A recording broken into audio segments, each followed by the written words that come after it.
first Warn 5 forecast, certified most accurate by Weather Rate. Starting off this morning, we have had a little bit of fog settling in around the area, but that fog already lifting pretty quickly as the sun does continue to come up and start to warm things up as well. We'll go ahead and take a live look at I-75 in Bertrand this morning. Traffic, at least what's there of it, flowing along nicely. We can see maybe a little bit of that haze off in the horizon, but overall much less foggy than it was even just about an hour ago. Here's a wider look at your visibility map around the area too. A lot of these numbers already starting to come back up, especially in the thumb. That's where some of the heaviest fog was earlier this morning too in a lot of our open fields this morning. Visibility's down in Bad Axe and Carroll. We're close to around ½ of a mile, even lower than that. But as you can see, already working their way back up to around 5 to even 7 miles. So continuing to improve through the last hour or so here.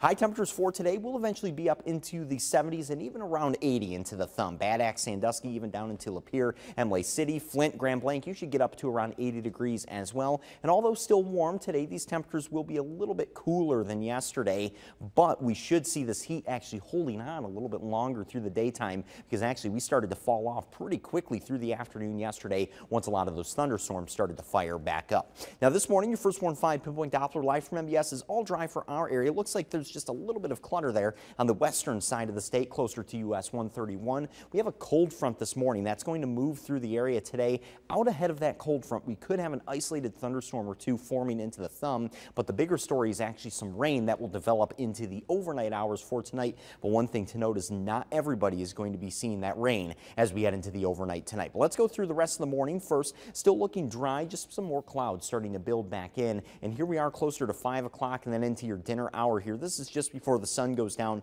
A few of those isolated thunderstorms over into the thumb. And a few of these could be on the strong to possibly even severe end. There is a marginal risk out into the thumb and south of the Tri-Cities for today. However, again, a very low end chance with that, expecting most storms there, if they do even fire up, to stay below that severe level, because this is going to be also dependent on how much warmth we actually are able to get over into the thumb. Now here we are headed into tonight. That rain a little more widespread for the area, coming in from the southwest first, but you can see it stays mainly focused from the Tri-Cities south and over into the thumb. And this is really just right in the middle of the overnight, so fairly convenient timing for us, because by tomorrow morning for your morning drive and out at the bus stop past a lingering sprinkle, we will be all dry at that point. However, still some damp roads at least holding on. We do clear out briefly into the middle of the day on Monday, and we should have a few thunderstorms develop again into the thumb during the afternoon tomorrow, but those shouldn't even stay that strong either. But by the time everything is all said and done by Monday evening, this includes Sunday night's rain, around 1/4 to 1/2 of an inch of rain, with the highest totals closer to Lake Huron. 7-day forecast also cooler tomorrow, 69 for your high, and we continue to stay with the 60s Tuesday and Wednesday, but Trevor, by the end of the week, we start to warm back up. All righty, thanks, Matt.